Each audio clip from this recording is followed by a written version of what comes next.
quite honestly, podcasting has changed my life, and I will continue to sing that song over and over again because it's absolutely true.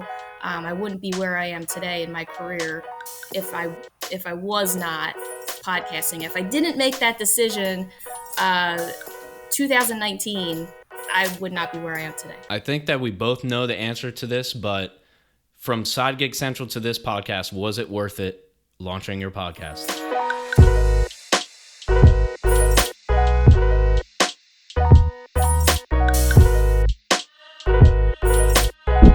Elena, thank you for joining me today. I appreciate it.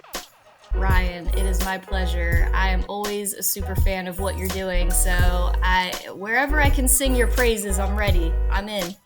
You're too kind. I was just telling you about how I found you on Instagram. I don't know who through, but years ago. And you were giving advice because you have a podcast called Side Gig Central. So that's where I wanted to start today, just for a couple minutes to add the context, because you are not a brand new podcaster. And this series is interviewing people who are at any point in the spectrum, whether they just launched or they're more seasoned. So what, in terms of your earlier podcast, is there anything you could say about it, quick lessons, or what it was like to kind of start like a solo podcast? And you had success with that show too. You were even on the news talking about it, right? So I just thought it was a good starting point. If you have kind of any summarization or kind of quick points about it, and then we'll move into what you're doing now, which has even more kind of gravity around it. So Yeah, absolutely. So one of the quick hot take lessons I learned from Side Gig Central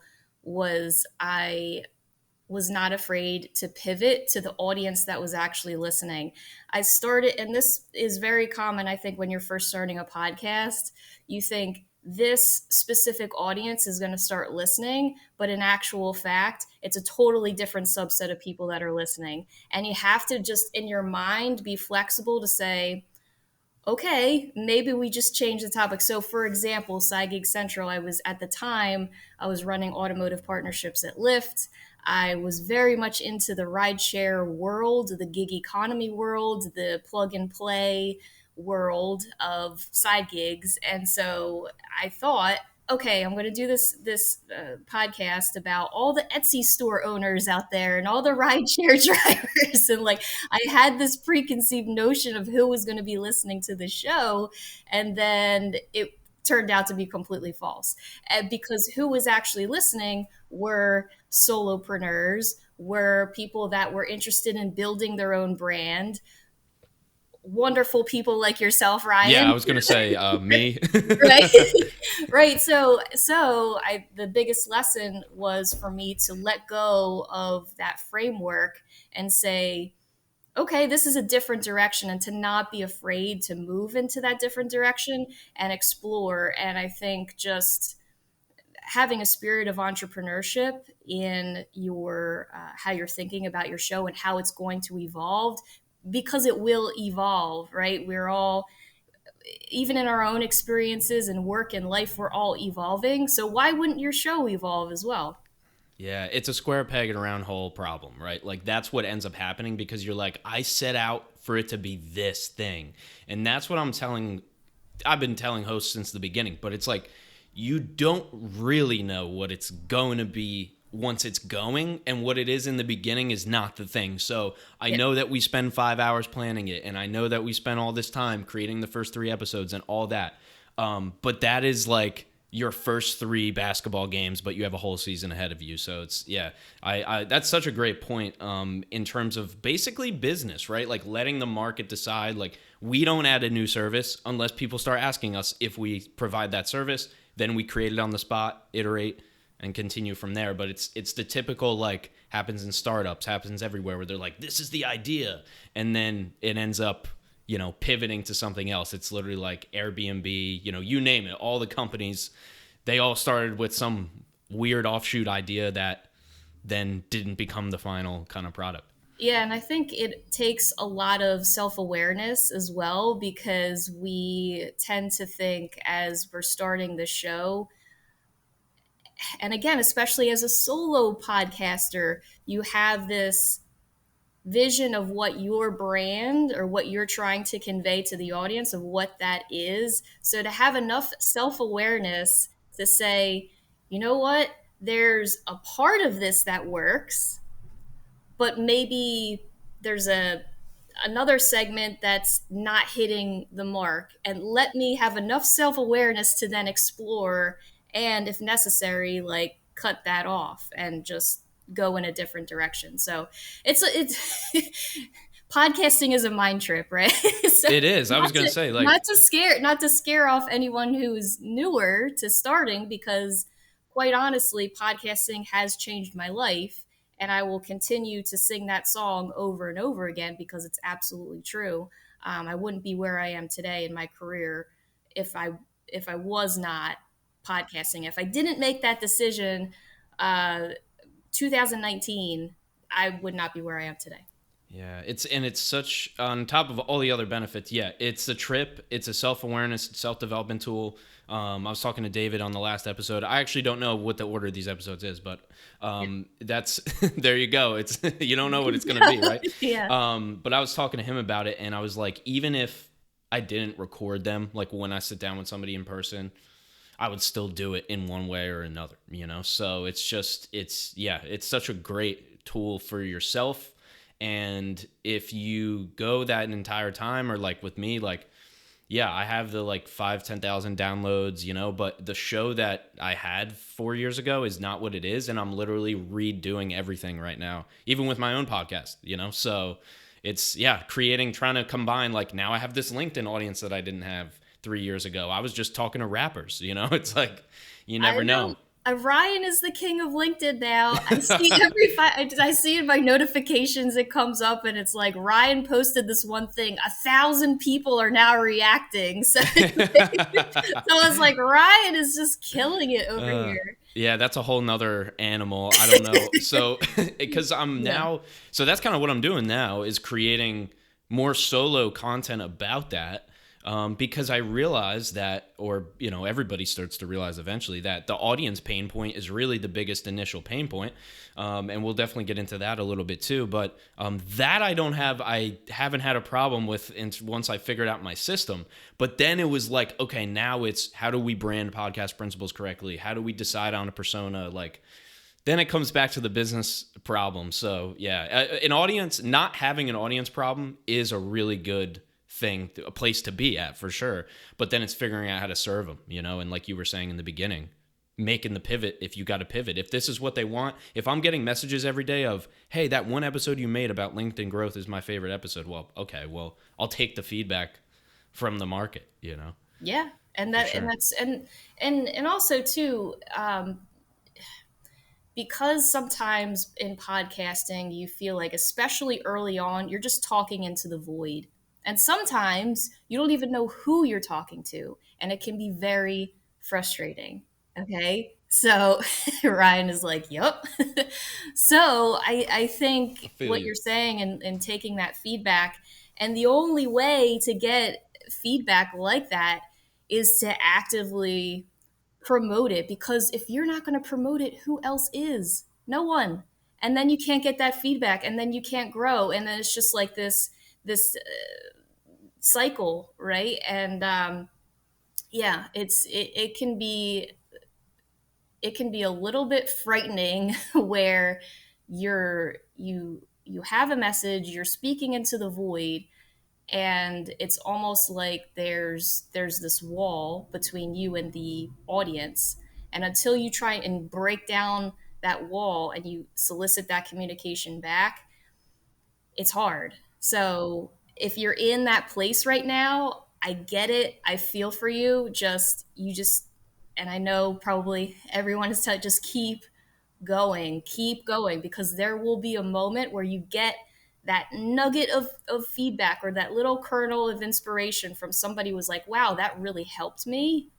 And that just is like, all right, I'm good for another 10 episodes now. Yeah, exactly. That little, it really doesn't take much too to give No, you a little bit no, it of doesn't. boost of motivation. At least for me, I'm like, Yeah. yeah, if I have a guest, like even from the guest standpoint of having a guest be like, wow, this was like just crazy. What a crazy experience. Like, this was the best podcast I've ever been on, or this, just this episode. Like, I can't believe I said all that, even that's enough sometimes, even besides the audience part. But yeah, we just touched on it a little bit. So I think that's a good place to go is the kind of promotion before we get into what your newest podcast is all about and the successes behind that. How has it been, because you're creating your own clips, right? You're doing your own promotion on, I would say, I guess LinkedIn is the main platform for this new podcast. So how has that been? Because you were Instagram heavy. So was I.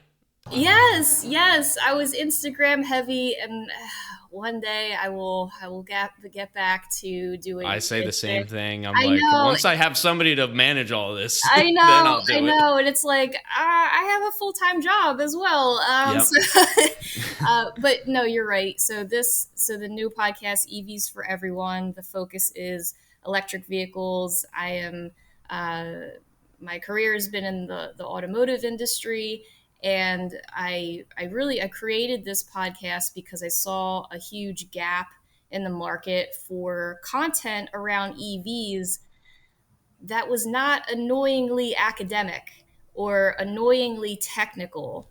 College lecture textbook Yeah, in yes, spoken form. That's, yeah, kills me. exactly. And then so I'm also thinking too, there are a ton of stakeholders in this whole EV ecosystem. So I'm thinking it's a really hot topic. There's a gap in the market. There are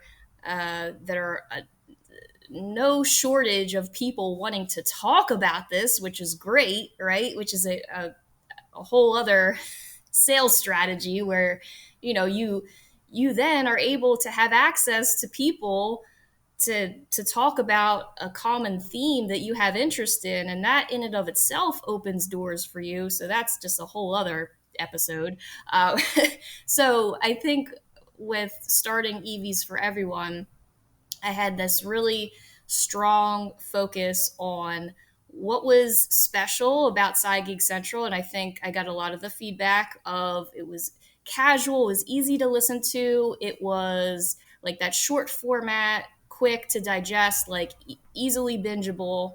And I liked that format. I thought it was pretty good at it, and brought that format to an industry and to a topic that just wasn't seeing any kind of fresh perspective there.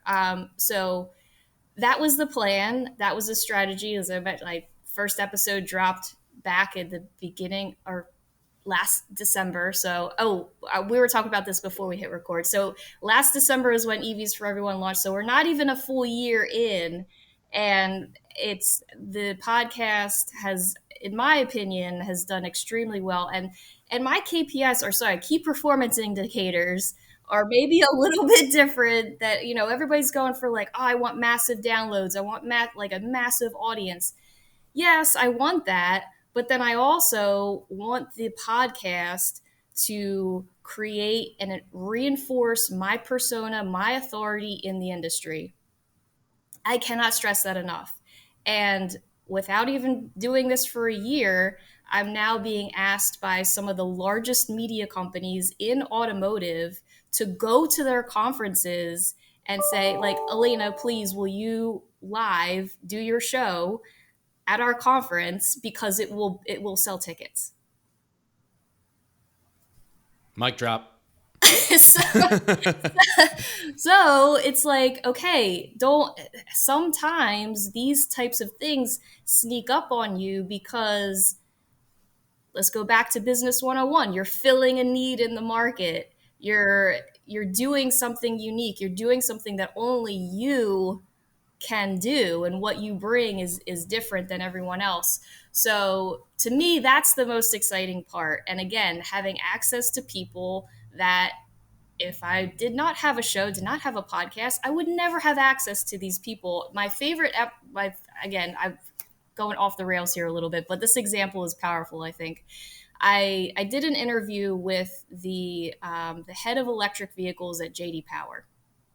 JD Power is a massive automotive industry. Like, even if you're not in automotive, you kind of have an Yeah, inkling you've of heard like, it on X commercial, like by JD Power and Associates. You exactly. hear it on TV if you turn the TV on. Right. So JD Power, massive organization, and I was at their conference. I was scared out of my mind. I just went up to her, just cold, and was said, "I loved your panel. What would you think about doing an episode with me?" And this, I had like 3 episodes done on the show. Like, I had like 3 episodes were published. I said, "What would you think about doing coming on the show? I can schedule it at your convenience. 20 minutes, Zoom record. What would you think about talking about the?" Oh, and she was thrilled to have the invitation. That's the craziest part, right? Because it's like when you have a topic where people are really passionate about it and they really want to get their message out there, they will embrace you with open arms. Like, no questions asked. It doesn't matter if your podcast has 10 downloads. Like, this is JD Power. I just it's like, it's great. And then from there, like, once I had that interview and I posted that on LinkedIn, I did, the video clip of it.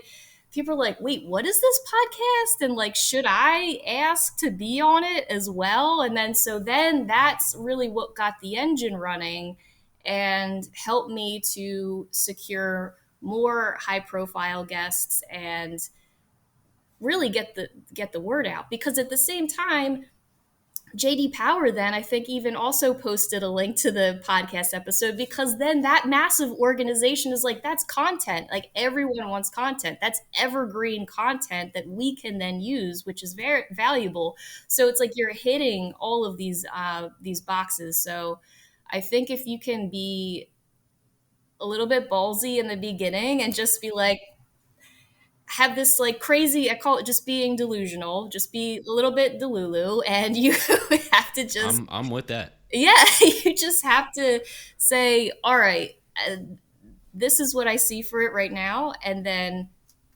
you will start to see the snowball effect.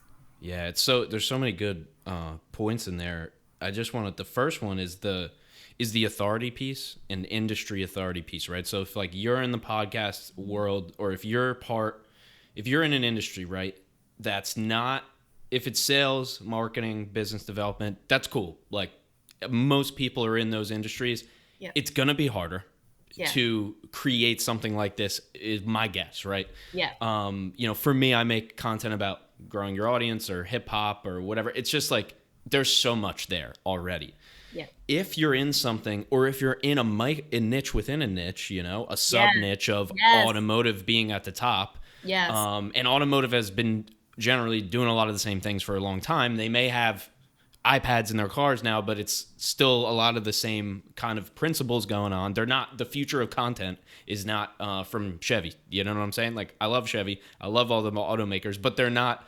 It's not like AI, and blockchain. They're not matched up. So if you can, as a creator, move much faster, and you can start doing these things like podcasts and video and audio content. Whereas if a JD Power wanted to do that, there's 17 different people it has to go through to even get 1 minute approved.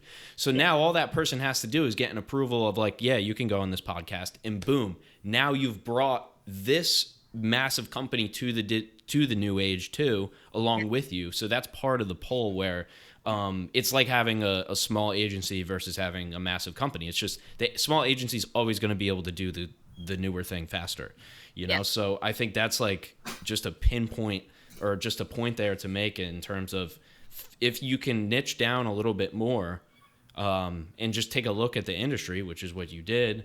And also, to wrap that point up, if you're thinking in your mind, I wish this existed.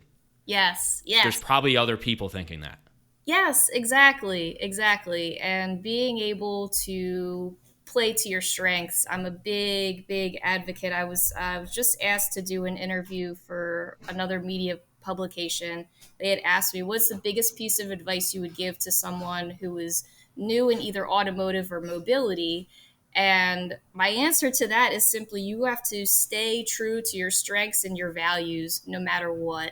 And if you stay true to those two things, you will find massive success, because there are so many ways that, and I've experienced this in my career, where you can get derailed and then you were like, who am I? And side note, my podcast reminds me who the I am.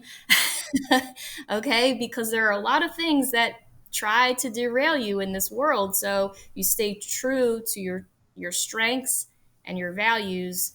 That can also really help you drive forward, where you're like, I don't really know what the next turn is. And I will also say, when going back to establishing authority, establishing a persona in a specific niche, it's really thinking about, you can do this whether you're in corporate. And actually, I strongly advise you, if you are in corporate, you need to be doing this, is my personal opinion. Or if you're bootstrapping and you want to, again, start something from zero and grow it, similar to what you're doing, Ryan. Like, so don't think that if you're in a traditional 9 to 5, you're in corporate, you're feeling stifled, don't let that be the excuse for you to say, nah, I'm not going to get my voice out there, because that couldn't be more detrimental to your career than there's just no reason why you can't be getting your voice out there. Yeah, and so I've worked with somebody. Well, I'll name her. So her name's Owana. She runs a podcast called Unmatched, and she's the head of marketing at Puma. And so we've been talking through. I was going back and forth about her podcast, and her line is that, like, the future of marketing is personal, right? So Yes. it's not that and also the term personal brand is just thrown around like thought leader. It's just like Yeah. it means so many things that it means nothing, right? So Yeah. that's why she's particularly segmented to this angle of whether you want it to be or not, it's going to be personal, in the sense that it's going to be this human being talking to these other human beings, and it's not going to be in the guise of this massive corporate structure. And Yeah. so what you said, matches up with her philosophy too. And even being, and yourself being a VP that's your position, correct? I just Yeah. want to make sure I get Yeah. that right. So Yeah. you being a VP, her being a head of marketing, within companies, right? It's like you said, even more important, but it's also just optimizing for the future. Like, it's Yeah. basically like Gary Vee making the same video 100 times of him talking to a massive company, and them being like, we need to hire 21-year-olds. How do we hire them? And he's like, hey, you got to get on TikTok. What are you going to do? It's like, Right. he'll say it a million times, and everybody's like, dude, like, Gary just says the same thing over and over. Like, well, yeah, because nobody takes his advice. It's because there's one person in a company that believes in, like, articles and maybe newspapers or something, right? So it's like, yeah, that's why it's even more important. Not everybody's going to support you. Not everybody within a company especially is going to allow you to take a chance or a risk. So Yeah. yeah, do it. And You got to do it on your own time. And the time you have, the time, it's yeah, got to and do I it. think I think too, if you're not going to take a chance on yourself, if you're not going to bet on yourself, Yep. who Yep. who else is? And again, it goes back to, like, if your best investment is you. And so if Yep. you're investing that time in your growth and development, because as we said earlier, podcasting is just this massive self-development growth hack, Yep. then you're just continually, like, making these deposits into you. It's like, Yep. if you don't who else is going to do it if you don't do it? Yeah, and also this is a perfect transition. So you need to you need to brand yourself. That's if you're going to go this route, that's what you have to do, right? You're basically treating yourself like a business. The business name is your name. Yeah. That's kind of how I describe it simply. But you need to decide where you're going to spend your energy, right? And so, in terms of from Side Gig Central to now EVs for Everyone in this transition, you've hired outsourced help, you've hired podcast principals Yes. to help with the podcast. So, what Yes. was the switch on that? What were you doing before? Maybe I think that Yeah. would be good to contrast. And then, Yes. yeah, where was the moment where you're like, hey, I think I might need help with this? Yeah, absolutely. So I was doing a lot of it inside Geek Central. I was doing a lot of it on my own, trying to figure out things on my own. It was very time consuming. I didn't know what I was doing. And so when I decided to do EVs for everyone and I knew what my time restraints were going to be, I said, I can't, there's no way I can do this on my own. And I have a limited time that I can spend like recording. And so working with you guys and being able to say, exactly what I need in terms of edits. I don't have to even think about it. I don't even need to upload it into Captivate. Like I don't need to Yep. do any of that. And it frees up a lot of the time, and also too it created a process that was severely lacking in Side Gig Central. I was very overwhelmed with trying to do it, and so now I have this process where I go into the portal, I upload the raw audio file. Like it's just all in there. It's a process, and it's not 50 different emails back and forth to whoever. And I need to figure out, wait, where's episode 20, what happened to this, and it's everything is Yep. nicely streamlined and organized. I'm big into organization, and so it's very helpful to see, like, okay, this is in process.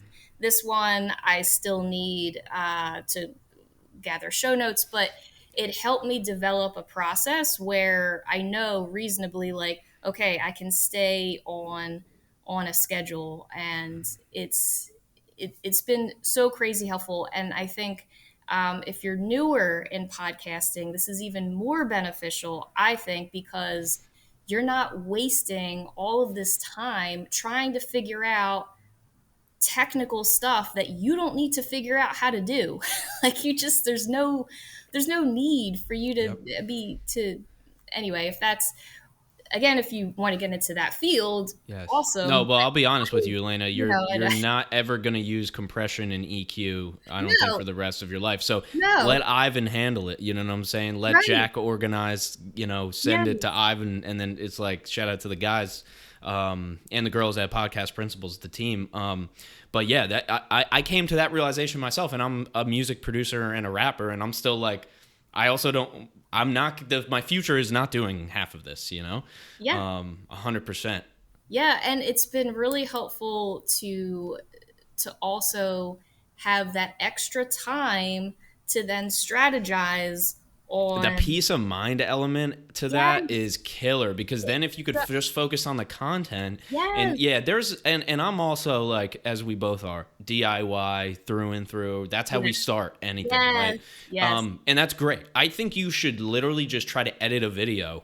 I'm not saying you have to finish the video, just try to edit a video, just try to edit an audio before you hire that person. I think that would be great, because you're going to be like, oh my God, like, this did take 2 hours. I can't believe it. But past that point, if your future does not involve, professional audio mixing, maybe don't need to invest the 14 hours to learn it. No, absolutely Yeah. not. And I, again, just shout out to your team for being so timely and professional, because there have been a lot of times where I recorded on site at a conference, and there I remember specifically there was one episode that I wanted to get out quickly because it had like very pertinent information about the EV tax incentive, and it was very timely. And I remember sending you an email and be like, "Hey Ryan, like I need this turned around like pretty fast." And you were like, "I got you. I got you." So like just again, Yep. peace of mind, like having this team that is really truly rooting for your success Yep. is amazing. So I can't speak highly enough of you and your team. So Yeah, I really appreciate your review, and I have to give them that credit too in terms of like I am not a first of all, this is the worst. I'm not a systems guy, right? I don't want to say I'm not an organization guy. I do like things to be nice and organized and clean. I try not to micromanage at all. I think like I'm much more of a let the problems happen and then we fix them and then we don't make them again instead of trying to prevent all of them. yep. So I got to give that to my team for like, it's not like I was there like, hey guys, here's the system. Like, recite it back to me word for word. Like, they created a lot of that themselves too. And especially Jack being like, the person really managing it under myself. Like, he's doing that management. So yeah, shouts to him for staying so consistent on that management and organization. Actually, today, Elena, it's his birthday today. We're recording this September 15th, so we'll Oh give my him a gosh, Jack, happy birthday. All right, I'm gonna yeah. have to send him a happy birthday message, Jack. Yeah, the man. Yeah, happy birthday. Yeah, I'll shoot this. I could shoot the little clip of it over to him as well. Good, Record it. good. Yeah, Happy birthday, my 100%. friend. Yeah, and so, but yeah, that I gotta give it to them. It's just like, but also at the same time, it's like once you like, I know if Jack has 12 orders to handle, yeah, it's in his best interest to make sure there's the cleanest, smoothest system, that you could possibly create. So, yeah, shout out to them. I appreciate the feedback and the review, because this is. Yeah, we used an outsourced company before. Like, we've tried everything, all different types of editors. So yeah, to make a point out of that in terms of for podcasters, whether new or continuing podcasters, it's really just a time budget analysis. It's like editing's not cheap, it's not free, but time is not cheap, is not free. So it's that time budget analysis of, hey, maybe I actually love writing show notes. Hey, maybe I actually love editing video, but audio, can't touch it, don't want to touch it. Or maybe my social media management, don't want to touch it, but I'd rather do the editing. Find that common ground. Like, you make your own clips. We can make clips, but we handle audio, show notes, and uploading. So you did that time budget analysis for yourself to figure Yeah, out what is it that I need help with and what am I okay doing. absolutely. Yeah. No, well said. So in terms of the now more recent successes of EVs for everyone, can you highlight a few things? Like, I know we mentioned it before, but I think more recently, if it was the JD Power, and you already mentioned it, that's fine. But if there's anything else notable, I definitely want to make sure we highlight that. Yes. So one thing I will say, going back to developing an authority in a specific industry or specific niche, I found that through being consistent, through getting episodes out there, I was then asked to moderate 3 panels at Move America, which is the number one mobility startup show in the country. Wow. And I was being asked, not tied to my current day job, I was being asked as the host of the EVs for Everyone podcast. So that right there was just like, was mind blowing to me, first of all, because going back to KPIs and what do I want out of this and what does success look like, that right there was success for me, because it was a validation of, yes, you're on the right track. And it was also a light bulb moment saying, this, you are more than what you on paper say that you Yes. are. Right? On paper, I'm X, Y, Z, whatever it is, my resume, right? But then this was just validation of what I'm really passionate about, what I really love, saying, yes, we want you to moderate and do panels. Like, again, those are the things that happen, this like serendipity that starts to happen, that it seems like it's coming out of nowhere, but you're actually planting the seeds months, years ago, and then you just start to harvest all of these really, really cool opportunities. So I have to mention that. I have to give Move America a shout out, Yep. because yeah, it was just amazing when they reached out to me. I think that we both know the answer to this, but from Side Gig Central to this podcast, was it worth it launching your podcast? Oh yes, 1,000,000%, 1,000,000%. And again, like I shout out to your team because the one blocker that was like maybe hindering me from doing EVs for everyone was like, oh my gosh, the time commitment. But then I talked to you, like we had a really great conversation. You were like, no, it's gonna go like this, bing, bing, bing. And I'm like, all right, I'm in good hands. Like I felt secure in that, like somebody had my back. And if I didn't feel that somebody had my back on the things that I knew were going to be time consuming, I I probably wouldn't have done it, which is crazy because now I'm like, wow, this whole thing has grown to this like being an actual media personality in automotive and being validated by all these third party media organizations is insane. And then to me, going back to the thought of what was it last October, like, should I do this? Should I not? Insane. That's it. Great note to end on. Elena, thank you so much for doing this today. Really appreciate it. Thank you. Thank you, Ryan. Yeah, you got it. Thanks for working with us too. It's been fantastic working on your show. I remember, just to end on this, if people have left already, all good, but I just want to end on this story, which is you reaching out and you're like, I got to turn this episode around, really fast. The example that you brought up before. And I'm like, okay, cool. Yeah, like everybody's always ready for an edit, So I think it was Nilesh that edited that episode. I'm pretty sure, if I'm not mistaken, but just hit him up and, hey, this is the edit we have. This is the time frame we need. Can you do it? Yes, I can do it. Awesome. It's just like, yeah, I just want to. That's another shouts to the team, because I think I'm probably less involved than people think I am. Like, I am not that involved in that. Like, I'm so on the marketing and kind of sales side of this. So yeah, shouts to them. I remember that moment, and Nilesh was like, "Yep, sounds good, man. We'll do it. We'll turn it around." Love it. Look So at that. good. So many tips, so much advice. Before we head out, where can people find you? Where can they find the podcast? I'll have it all in the description and show notes. So, Yeah. but if there's anywhere you want them to go specifically. Yeah, well, LinkedIn is a great place. I answer all my DMs. So Elena Cioccotelli. You can also find the show at evs4everyone.com, on all your favorite podcast players. And yeah, if you have any questions about podcasting, want to talk about anything automotive, EVs, that's cool too. Send me a DM. Happy to chat. Thanks again, Elena. Appreciate it. Thank you, Ryan. Peace out. Bye. All right, we got it. That was so much fun. Thank you.